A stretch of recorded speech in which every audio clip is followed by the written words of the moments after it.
Welcome back to another edition of the Deep Cover Podcast. I'm your host, Omar Zahran. Thank you, as always, for joining me for another episode of the show.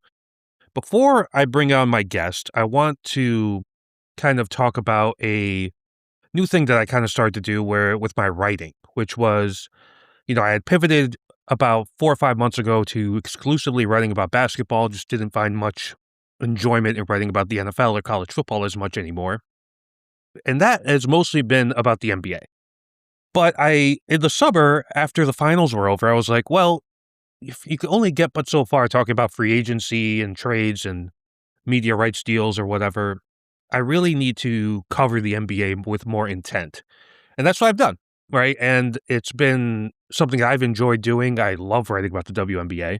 And I wanted to talk about the WNBA and all the stuff that's going on around the league this season. We were in the back half of the season. The All-Star break is behind us, and we're ramping up towards the playoffs with a lot of interesting storylines. So to join me to talk about this is my good friend who covers the Washington Mystics for the Shot Clock Corner on Substack, Deadria Clarke. Deadria, welcome back. How are you?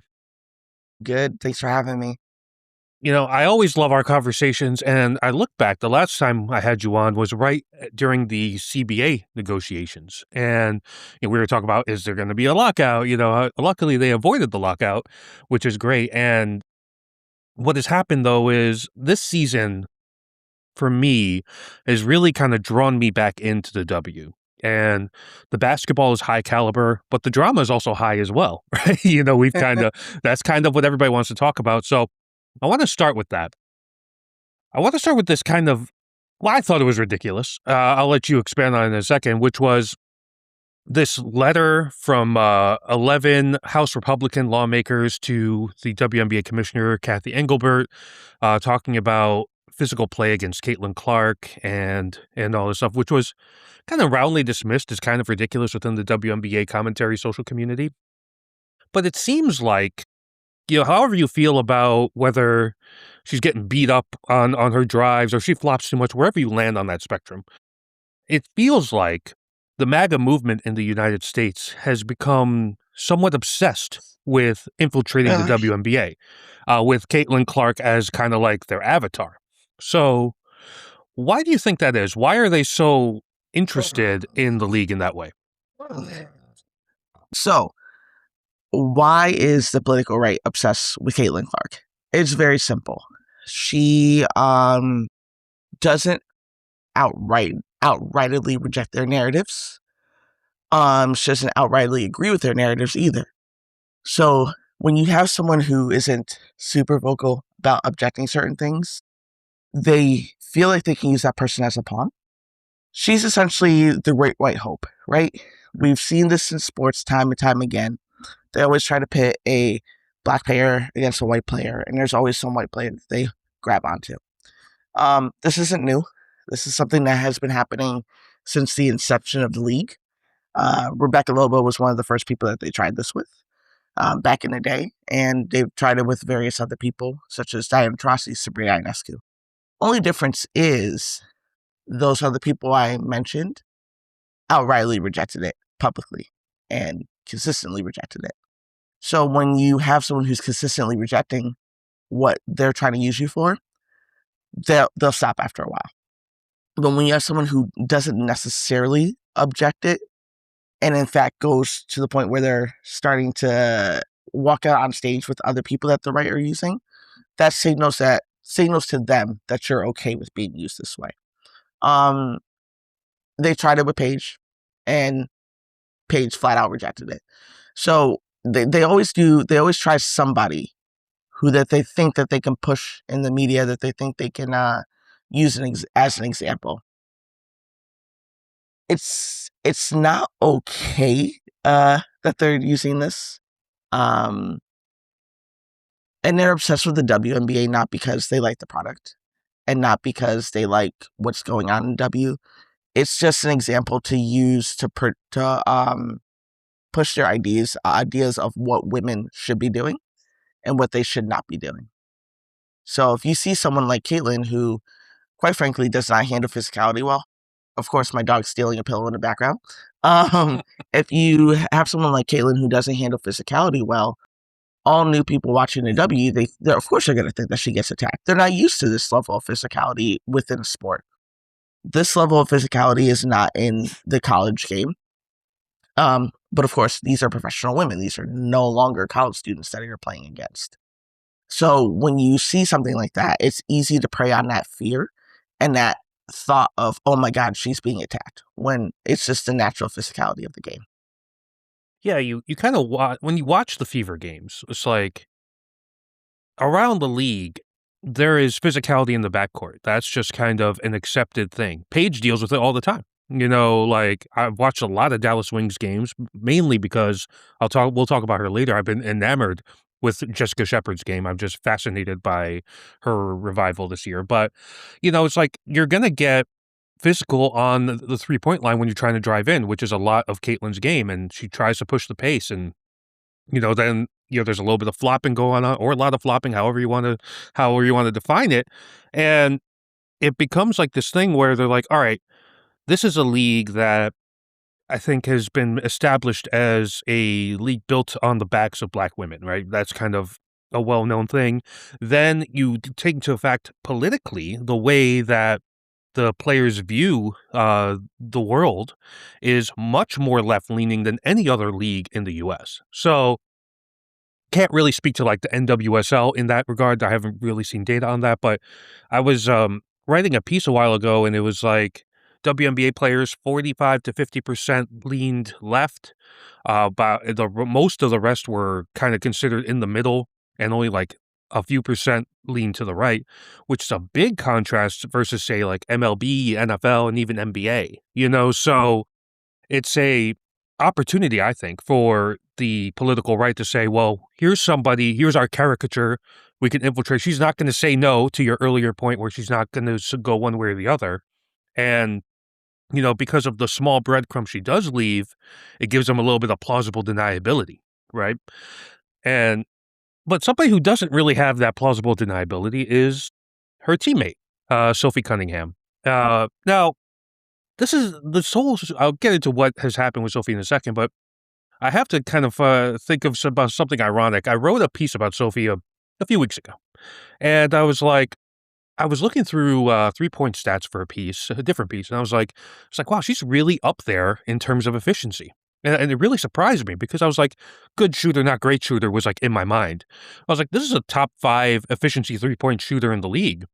And yet, it's not what we think about when we think about Sophie Cunningham. We think about the UFC ring appearance and the way she's kind of herself become an avatar in the right, you know. So, and I was like, well, she's just kind of going all in on this grift and letting the basketball become secondary. And she's kind of doubled down on that. And she was profiled in a piece for ESPN recently. I want to quote her real quick on what her stance on transgender athletes participating in women's sports is. She said, I think that I'm here to extend love, but I also think that love is truth, being honest, and I want to protect young girls in the locker room or young girls in sport who shouldn't have to go against biological men. And anybody that's familiar with Riley Gaines and the political rights kind of positioning of trans athletes in sports and women's sports knows this is kind of like the whole protect women in the locker room thing. It's kind of like a little bit of a dog whistle, but how do you view this Sophie Cunningham story where she took a picture with Riley Gaines the other day? There's rallies happening outside of games in Minneapolis, Seattle, and Portland recently in support of her anti-trans comments. And also, is she just kind of setting up this career path when she's done? It's like, hey, that seat at Outkick, that seat at Fox News is going to be warm for you. Like, what's your whole read on this whole Cunningham situation? So I just want to start off by saying, when Sophie Cunningham was in high school, she played on the boys football team. Yeah. The ultimate irony. Okay. Yeah. Yep. Let's start off by saying that. She played on the boys football team, but she doesn't want young girls playing against biological males. But it was okay when she did it. Right? All right. Let's also point out the fact that if you truly want to protect girls and women's sports, you would be investigating coaches. You would be investigating the male trainers. That's what she would be investigating, right? Because we all heard about Larry Nassar, the U.S.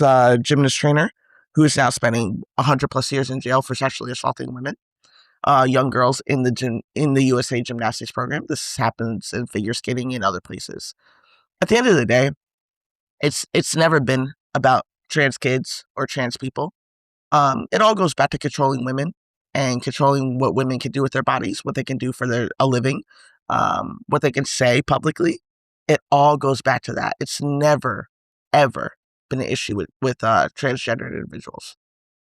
A lot of people don't realize this, but we had a individual in the WNBA that identified as non-binary, and also referred to themselves as trans for decades in the W. Not a single peep, not a single issue. Why? Because they were a great teammate. They were a great person. So now to jump on this in 2026 is a hot button topic for what 1%. It's a hot button topic for less than 1% of the population. You're worried about what transgender individuals, which identify less than 1% of the population. But we're not worried about the trainers. We're not worried about the coaches. We're not worried about the equipment techs. We're not worried about any of those people that are actively causing harm to little girls in the locker room. But you're worried about their counterparts, who, by the way, are on hormone blockers, who, by the way, studies have come out to show that transgendered women, when going up against cisgendered women, especially teenagers and younger, perform just the same. They perform at the same level. There's no advantage. It's a dog whistle, and it has always been a dog whistle. There are no biological males competing in women's sports. And at the end of the day, if you really want to break it down and say, okay, this young boy is transitioning to be a woman, or this young girl is transitioning to be a man. Okay, so now you're saying to this young girl that's transitioning to be a man, you have to go and compete in women's sports. You have to go compete here.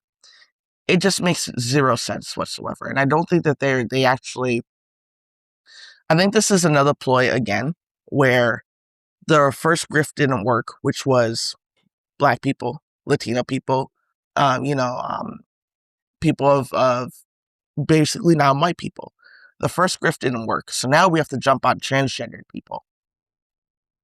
And I do think that she's setting herself up for a career to be a right-wing announcer, activist, whatever you want to call it, because at the end of the day, Sophie's actually a mediocre basketball player. And what I mean by that is she's a role player. She comes in, attempts about 2 or 3 threes a game, sits on the bench. Comes in, plays some defense, attempts some more threes, sits on the bench. She's never been this spectacular player. And in fact, her entire career has been marred by her, unfortunately, playing dirty and playing up this tough girl antic. What's sad, though, is if Sophie was not playing into this, if she just disregarded this, continued to play basketball how she is, her and Caitlin Clarke would actually be targets of the GOP. Because the GOP and the far right don't like strong women in sports. In fact, prior to Caitlin Clarke really busting out and people talking about her when she was on the way to beating Pistol Pete's record, the GOP actively made fun of her looks. They would often refer to her as a man. There were caricatures of her where I would accentuate her features to make her look more manly. They would do the same thing with Sophie Cunningham. And that is the sad part about it. So I think, I can't speak for her, but it just seems to me as if you're more so hopping on a trend so that when your basketball career is over, you can still make money somehow. Because at the end of this, there's not going to be people looking for a Sophie Cunningham memoir At the end of this, she's going down as being one of the mid-level players of the game.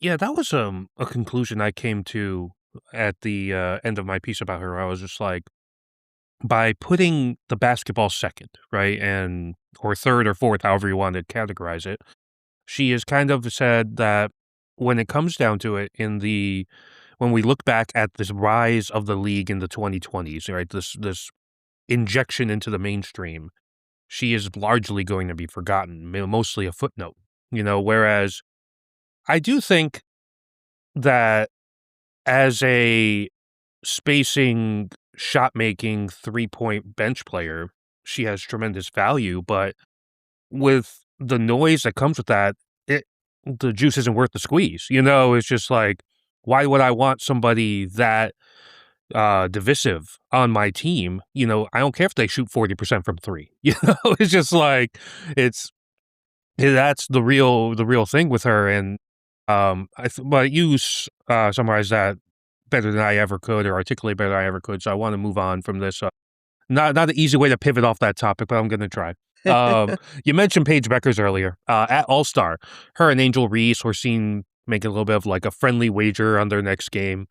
The WNBA posted on their social feeds, got a bunch of heat for it. You're promoting gambling, blah, blah, blah, and promptly removed it.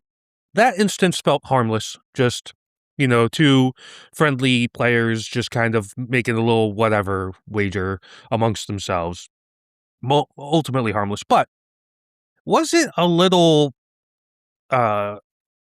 just foolish to highlight that by the WNBA, considering the gambling landscape we're in other leagues? We have people being indicted on federal charges for fixing games.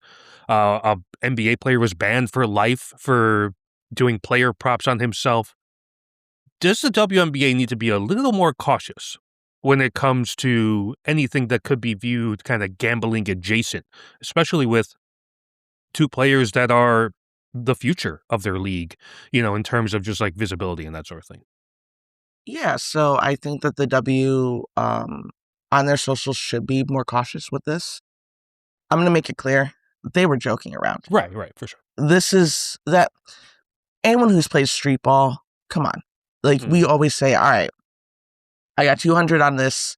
If you make X, Y, Z amount of points, you get it. If I make X, Y, Z amount of points, I get it.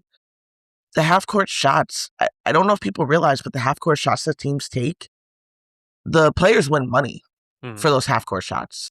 And then sometimes they'll do double or nothing for the half-court shots. So I viewed it in line with the half-court shots and what they do with half-court shots. It's just a fun, enticing way that you're joking around with friends, right? Because we even saw during practice videos, Becky dropping $100 bills, and the players had to catch the $100 bills. And however many $100 bills they caught, that was like their prize, right? These are all different ways just to provide friendly banter between players who are friends off the court. Now, the W social reposting it, unfortunately, with a lot of the newer fans, they automatically think that, oh, they're being serious. They're gambling on a game. Paige threw the game, or Angel threw the game so that Paige can win. But when they asked Paige about it, she didn't even remember. When they asked Angel about it, she didn't even remember. She made a joke afterwards, but that's how much of a non-issue it was. And let's be honest here. If we're really going to talk about gambling, let's talk about the fact that every single WNBA game, there's a thing that flashes up for DraftKings. There's a thing that flashes up for ESPN Bet. There's a thing that flashes up for FanDuel, right? We're props. The odds of this team winning, the odds of that team winning. Like in the WNBA app, when you open it up, there's props there. There's different ways you can bet there. So if the league truly is serious about gambling and not encouraging gambling, you got to take all that other stuff out too. Yeah, which we know they're not going to, right? I mean, they're following the lead of the NBA in that regard. It's the NBA very much has embraced gambling and prop betting, and like the one that really always annoyed me was if you ever watch like a Cleveland Cavaliers local broadcast during the season, they have this thing on their score bug, which is called the diff, which is just like to let you know what the difference in score is for gambling purposes. It's like, first of all, you're just assuming Cavs fans don't know how to do math. Second of all, you just you have it so front and center, and it felt like optically bad by the WNBA, considering what you said, everybody's mind is going to go to that. And even though it was ultimately harmless, I want to stick on Angel for a second. I, I will never forget when she first came in, and this is why I don't post on Facebook anymore, but I had posted something about saying she had like a 12 rebound night or something, which, as we've learned, is standard issue for Angel Reese at this point. But I was like, oh, what a great rebounder, blah, blah, blah. And then everybody, jumping in the comment section, be like, oh, me bounds and blah, blah, blah, whatever. So, but every time I watch The Dream, I I gravitate to Angel right away on these possessions because her positioning as a rebounder is just so next level. She just knows where to be at all times. And obviously still super young, still early in her career. But am I wrong for kind of expecting her to be the all-time rebounding leader when she's all said and done here in the W? Oh, no, you're not wrong at all. And in fact, she's going to end up in the Hall of Fame when she's done with the W. I firmly believe that. Angel's one of those players that we know her because of the rebounds. We know her because of her tenacity as a player. But each season, she's evolving her game just a little bit more. Last season was body control and footwork.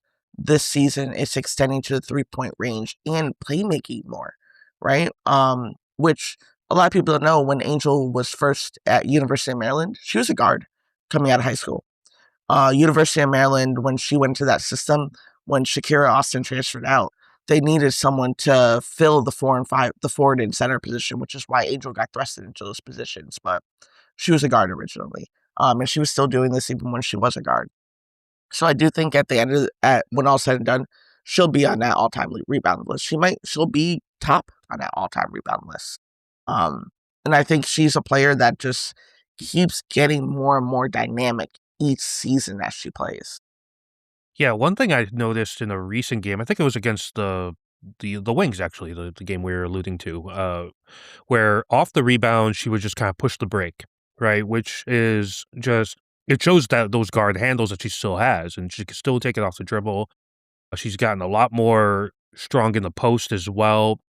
Obviously, like, everybody's going to talk about the shooting, but, when you account for her rim defense, her rebounding both on both ends, and her ability to push the break, because with the type of players they have on Atlanta, it's, yeah, the trajectory just keeps on going up and up and up, and yeah, it's kind of interesting how you have like players like you're watching a team, but you're really a lot of times just watching the player, and that's how I find myself whenever I watch an Atlanta Dream game. I'm just looking for Angel on the court just to see what she's gonna do, and you're seeing the growth over her rookie year, when she was in Chicago. And I love the fact that she's in Atlanta now because institutionally, it just feels more conducive for her success. They're going to be a playoff team, so yeah, definitely love what I'm seeing from Angel.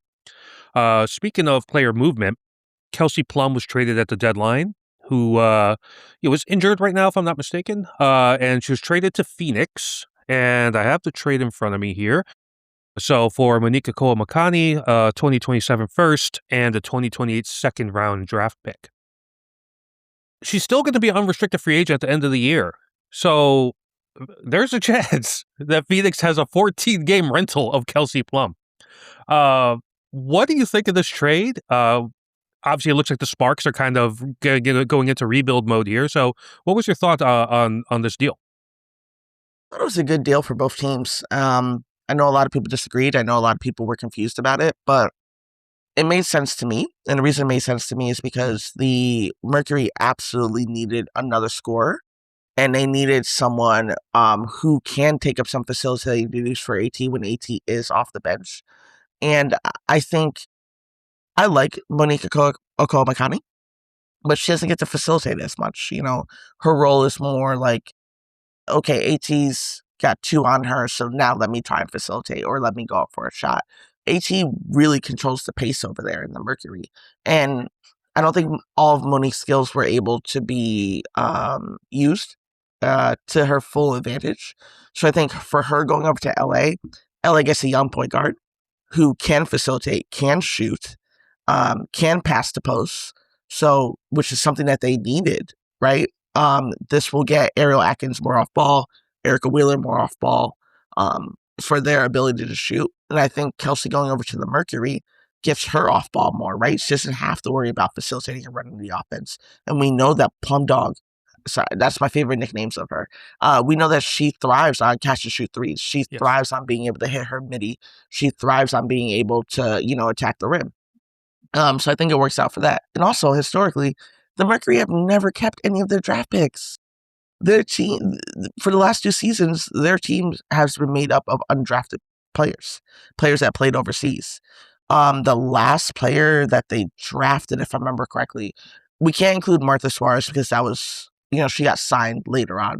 But the last player that they drafted, I believe, was Jazz Shelley in 2024, and they waived her. Like, they waived her, and they drafted one other person too, who they Karima Osborne. They waived her as well. So it's like the Mercury doesn't keep their draft picks anyway, and with LA going into rebuild mode, they'll need those draft picks. Or if they want to package those draft picks for a trade package, they have those draft picks to package for a trade package. And I think the Mercury are fully aware that they're getting a rental in Kelsey Plum right now. That's why they took the chance. Because I think they see Plum as someone who can potentially get them on a win streak so that they can make playoffs this year, and they can have a chance for that chip. Kelsey Plum is competing for a chip. She wants to get another chip in her prime. You got a solid group of veterans over in the Mercury that can help her with it. So they're 6 games out of the 8 spot right now. Big loss against the Liberty the other day. That really would have helped their cause, as the Liberty are right kind of on the edge there. Do you think they could get into the playoffs, assuming that Kelsey's kind of able to get back healthy here and contribute towards the end of the year? No. Yeah. It seems like too honest, far, right? It's like they're 6 games back, just right. It's not out of the realm of possibility, but the issue with the Mercury is their defense. And now you're adding someone who, I love KP's offense, but her defense is weak.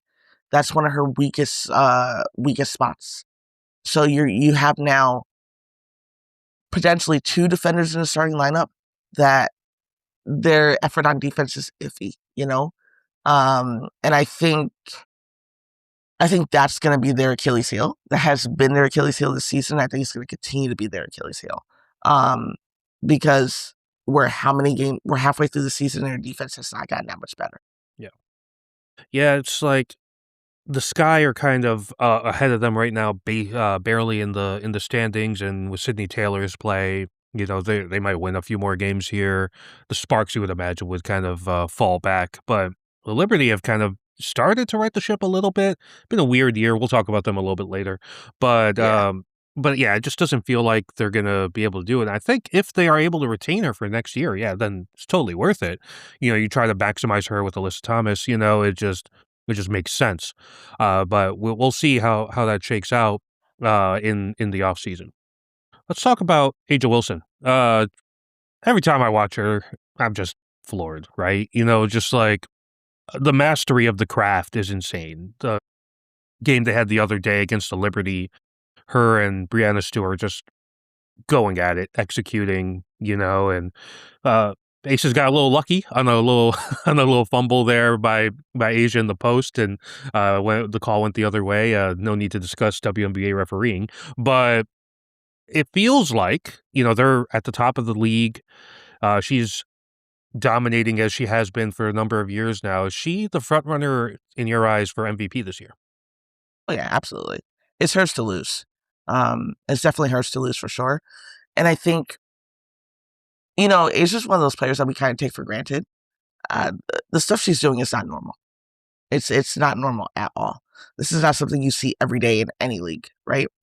The fact that she's been able to sustain it for such a long period of time, and she's consistently one of the only people on the team that puts up a 30 ball almost every game, I do think she's a front runner. However,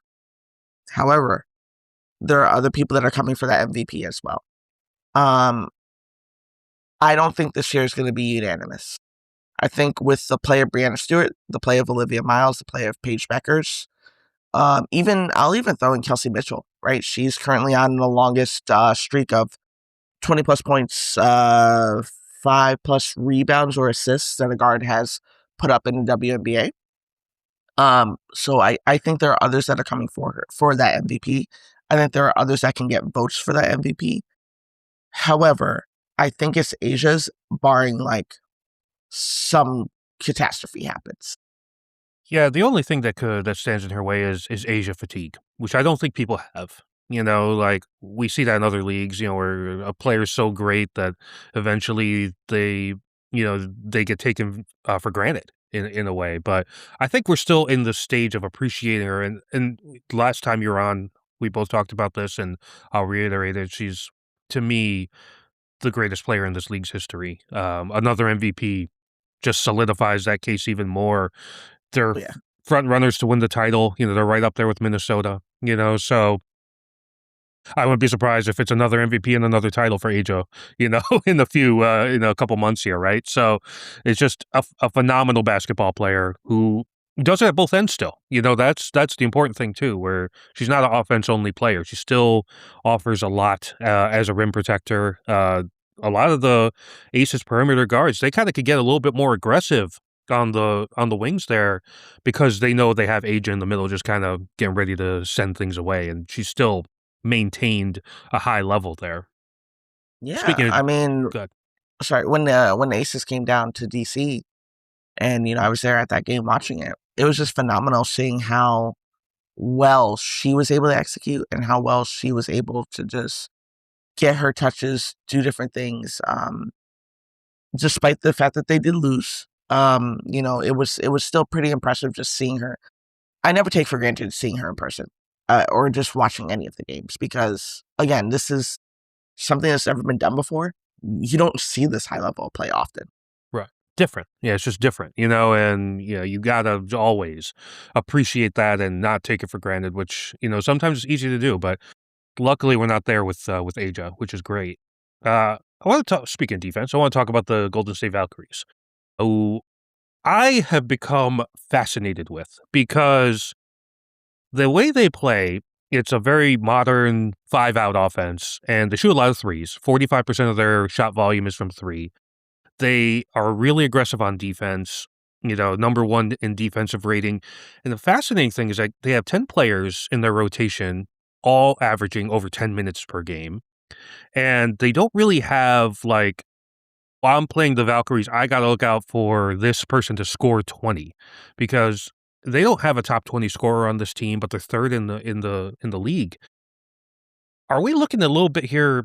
Is this what the future of WNBA team construction, offense and defense focus is going to look like?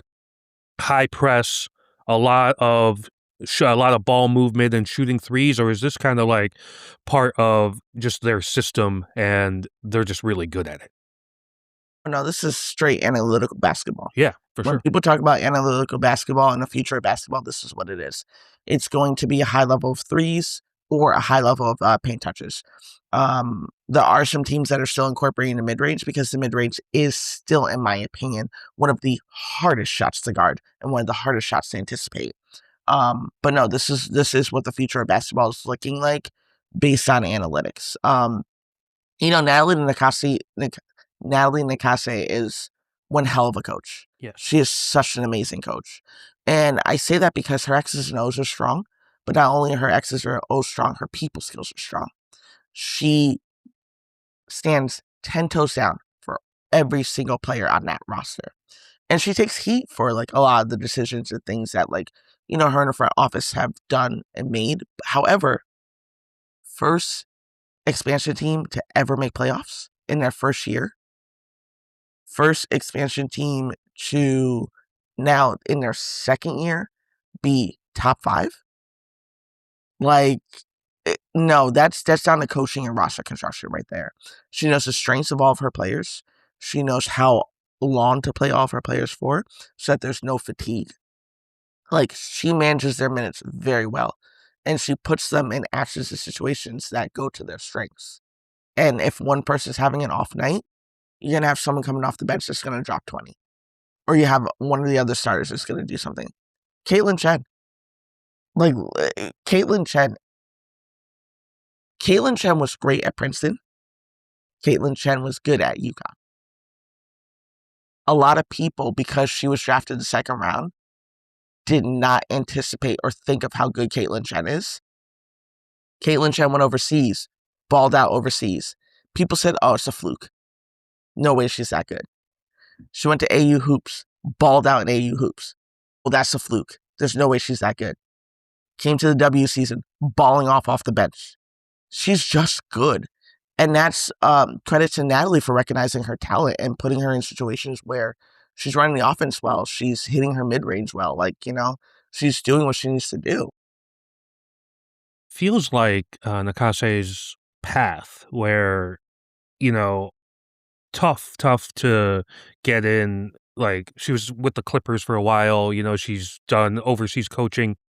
The acceptance aspect is difficult, right?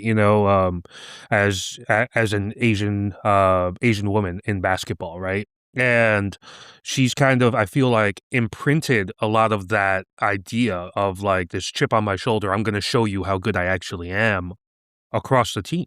And I was watching their game yesterday against Toronto, and I was just like, I couldn't stop watching. And I'm not this like, analytics heavy person, but like the style is just like amazing to watch, because of the press that they do and because of the ball movement. It's not a ton of ISO, which I know can stick in some people's craws a little bit, but they're moving the ball. They're very unselfish. There's some plays was like where they give an extra pass. I'm like, you should have shot that. Yeah. It's just like, it's a very unselfish brand of basketball and really just beautiful to watch. And their success is indicative of that.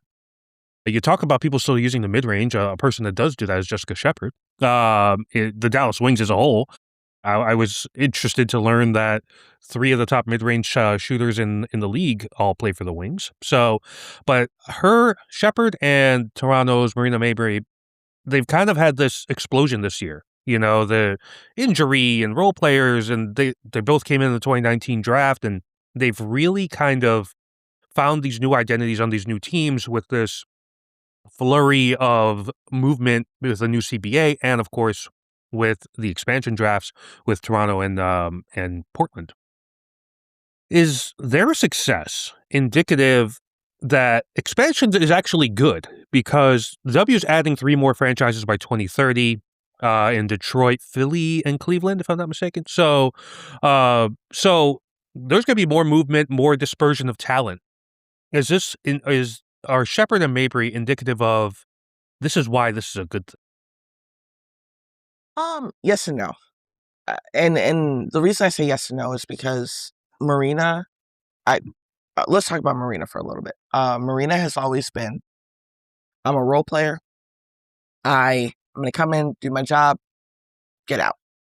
She's always been a pretty decent hooper, but what changed for her was after she got traded to Connecticut and everyone left in the offseason. Every single person left in the offseason. She was forced to be a leader in that locker room.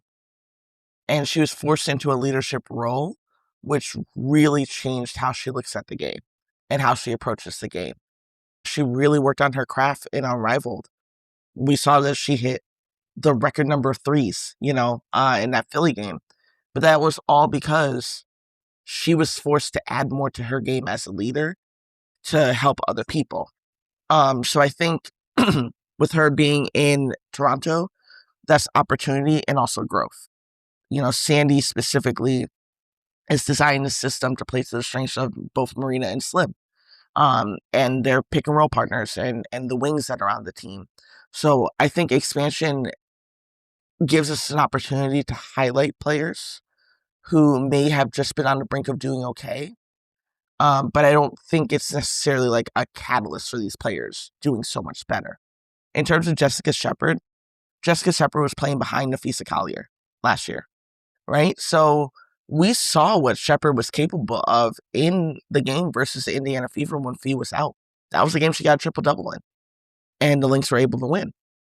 So Shepard's always had this in her. Anyone who watches her overseas, she's always balling overseas. She's doing really, really well. But she was brought in to a system to do exactly what she was doing. Because Jose had watched her overseas and watched her play and watched what she was capable of doing. And he knew that he can incorporate her into the system. So I do think it's about growth individually, but also being in the system that plays to your strengths. Yeah, that's a fair point. And yeah, because I was watching both of them, and then, again, I have to fully acknowledge this is really the first year I've been like locked into the regular season in the way that I am. I'm like looking at their basketball reference pages. I'm just like, man, they were like locked in role players. And Shepard, I got it. I was like, oh, Nafisa Collier, it makes sense. And I was just, and then she gets an opportunity. I was like, well, you get a new opportunity, and there you go. And it's just kind of like a tremendous success story in that way. And like I said, she's getting triple doubles. She's up there in terms of rebounding and true shooting and all that. And but it's just really interesting to watch these players just kind of 7, 8 years in finally kind of get through, and it's a beautiful thing to watch. Speaking of a player that doesn't really need much time to be fun to watch is Olivia Miles. We mentioned her earlier. Goes without saying, likely a unanimous Rookie of the Year, just without question, right? She's doing what she's doing on a title contender. And earlier this season, I was like, okay, she has a lot of this usage. What happens when Nafisa Collier comes back? Because Nafisa Collier is going to also demand some usage. And it's been a seamless fit. Of course, it's Minnesota, Cheryl Reeve, they just figured it out. No big deal. Would you say, like, in the show notes I posed, is this the best rookie season since Candace Parker? That's probably a little strong, but how good of a rookie season is she having comparatively, like historically, in your eyes? So I think she's having a phenomenal rookie season. I hesitate to say that like she's having the best since Candace Parker because Asia Wilson had a phenomenal rookie season as well. But I think the beauty with the pairing of Olivia Miles with Cheryl Reeve is Cheryl's the type of coach that she demands excellence from you no matter what, right? She expects that you are going to take pointers on what you have to work on, and you're going to work on it, you're going to get better, which Olivia 100% did. Coming into this, her three-point shot was not what it was now. Her defense was not what it was now. And Cheryl demanded that she be a good defender and that she improve her three-point shot, and she absolutely took those notes and did.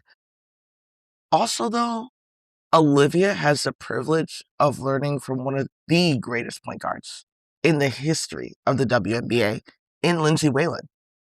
People forget Lindsay Whalen was instrumental in the Minnesota run when they were just getting title after title after title. So to have a generational point guard in Olivia Miles learn from a generational point guard in Lindsay Whalen, that's phenomenal, right? There was a video before yesterday's game where it showed Way and Olivia practicing different bounce passes to each other, right? And practicing different ways for Olivia to grab the ball off the board, to grab the boards, practicing different ways for her to get open for her three-point shots. Like, to have that kind of mind training you, that's phenomenal. And let's also not forget, Minnesota wasn't considered a contender at the beginning of the season. They traded away or lost several key bench pieces and kept several key starters. And they also did not have Fee for the first half of the season. They didn't have Dorky Uhas for the first half of the season. And they brought in several new pieces, and they were still able to be number one. Like, that just goes to show, number one, Cheryl's mind as a GM and a coach. Now, you did say that she was going to be unanimous Rookie of the Year. I don't think she's going to be unanimous. So, I think there's going to be votes for Sydney Taylor, and I think there's going to be votes for AZ Fudd. Yeah. If this was the first half of the season, I'd be like, yeah, she's running away with it. It's going to be unanimous. But now, seeing Taylor get more comfortable, seeing Fudd get more comfortable, I think they're going to get votes as well. Not as many as Olivia, but they're going to get votes. Yeah, AZ has really, every time I watch the Wings, just the two-way play, the shooting, one of the most beautiful forms in the game, I think, Yeah. AZ Fudd. And every time I watch, it's just like she's causing havoc, and much more comfortable than she was in the first half of the year, to your point. So, yeah, maybe runaway rookie of the year unanimous is a little strong on my heart, on my part, but that's just I do think she, like to your point, I think she'll win rookie of the year. Sydney Taylor has been a crazy story, for a Sky team that hasn't had a lot of good going on this year, and Yeah. they have her now. So we got that to look forward to. I want to shift to the team that you cover, the Washington Mystics. Been doing well lately. Won 4 in a row, 7 of their last 10. In the playoff picture right now, they are in the 7th spot right now, 2 games back to the Fever for the 6th spot. So, what has been the key from your watching them on the ground and covering them? What's been the key to their success lately? I love the videos of their coach. He just super energetic, and you could tell it's just like vibes on maximum in that locker Yeah. room. But what's been the success for the Mystics this year? It's been a couple of things in my opinion. Number one, they play with joy. They play for each other. There's how sometimes people say, "Oh, there's no ego in the locker room," but like there's players that have a little bit of the ego. No, man, even watching their practices, they all are just like, "Oh, that was my bad. I can get better. I'll pass it to you better." Or, "I'm sorry, that was my bad. I wasn't paying attention. I'll lock in better on this." Like they take accountability for the things that they have done wrong and they don't blame each other. And then when you see, like for me, when I see a play happen and it's a broken play, and I see Sonia Citron immediately run over to someone and like, "Hey, okay, next time we're gonna do this. Set your body this way, position yourself this way." Or I see Secure Austin and be like, "Hey, don't worry about that. Like, move on. Next play, you've got this. We're gonna try it again." The leadership. Sorry, my dog obviously wants to be on camera now. The leadership in that locker room of those two has been phenomenal, and I think they have the mindset of the only people that can beat us is us. Hmm. You know, they don't really worry about the other teams and what the other teams are doing. They just worry about getting better themselves. They worry about making sure that all the rookies understand their positioning, where they need to be, how they can attack different plays and stuff. And the bench talks a lot. And what I mean by that is like coaches always alluded to, if this person is getting this action more and more so often than not, how can we guard that? And someone on the bench will be like, "Hey, I noticed that if you're in drop coverage a little bit, it makes it harder for them to get their shot off. Or if you cut a little bit sooner here, it throws them off a little bit." Like everyone has input on the plays. Everyone has input on what they see. And I think that's what makes this team so dangerous is it's not one single person that's just calling out, "Hey, we got to do this, we got to do that." It's everybody collectively talking about it. And the coach, I think Sydney is one of the best coaches that the Mystics have had in Mystics history. Um, Obviously, Mike Thibault, wonderful coach as well, got them to ship. But the way that he's connecting with the players and the way that he's meeting them at their level and the way that he says something in a post game that really stuck with me. He goes, "They're young, they're youthful, but they also know when to lock in. Why would I try to stifle that youthfulness and that joy that they naturally bring?" Yeah, he gets So where they're at in the standings now, I mean, obviously a gargantuan task if you're playing the 1 or the 2 seed, depending on where they end up. Now, playing the 3, a little bit different. But do you think they could upset someone in the first round of the playoffs? Yeah, I think if they're able to capture that 5 or 6 seed, Yeah.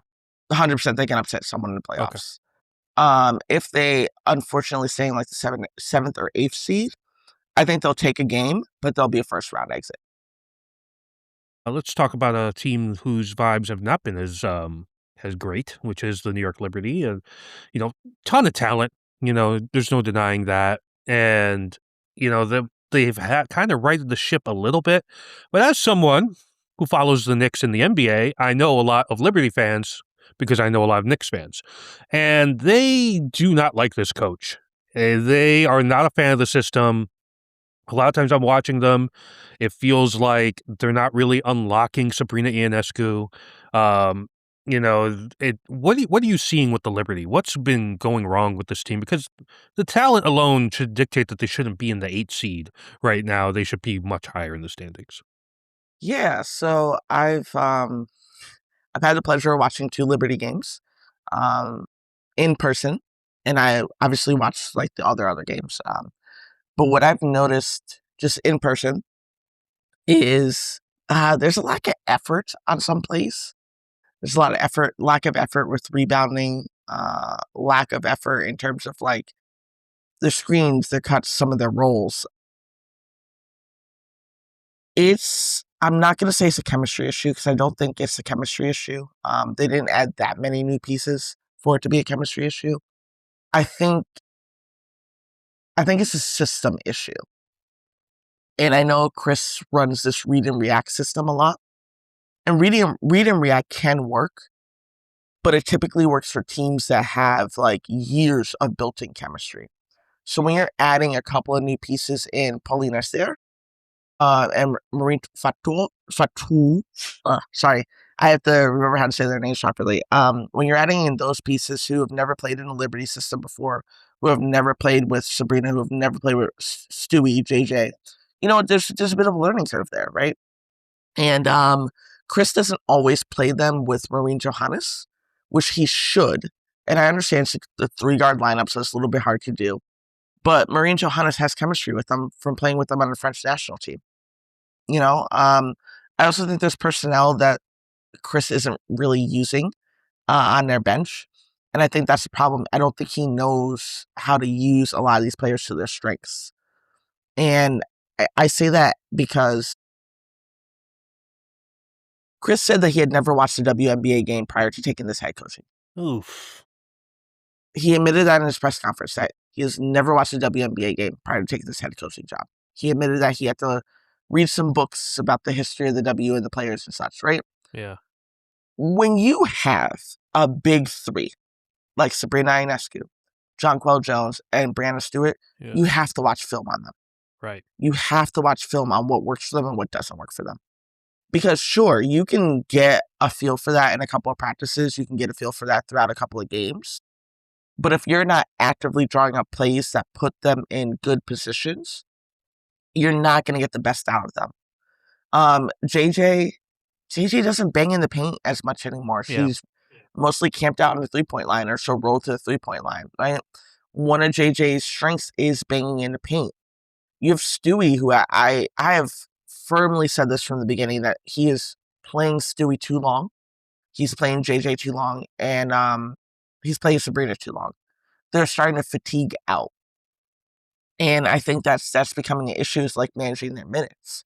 You have someone like Han Shu, who's the tallest player in the W right now, but she's not averaging that many rebounds. She's not really grabbing that many rebounds. You have Sabrina out rebounding her. You have other people out rebounding her. And I get it. I understand. They really want to push Sabrina as a point guard. They really, really do. Sabrina doesn't thrive as a point guard. Sabrina, like Caitlin, in my opinion, is a shooting guard that has the capability to play point. But they're not true point guards. They thrive off of catch and shoots. They thrive off of getting the ball off the bounce and shooting. And I think when you're trying to push someone into a role, and the rest of the team is learning this new role, them in this new role, it makes it a little bit difficult. And I think that's where a lot of their struggles are, is just not managing rotations correctly. And just a lack of effort on some of the players' parts because they're fatigued. Yeah, you mentioned Pauline Estier, and a couple of the games I've watched of the Liberty, she just pops off the screen, just off the dribble, just getting by whoever she wants to get by. You pair that with Sabrina from a catch and shoot perspective, you draw in the defense there. I mean, that should be a lethal combination, and it just feels like, I mean, him saying that he never watched a WNBA game before taking the job, why on earth would you admit that? That's the crazy thing, and that kind of speaks to frustrations a lot of W fans have about coaching hiring processes, which we don't have time to get into, unfortunately.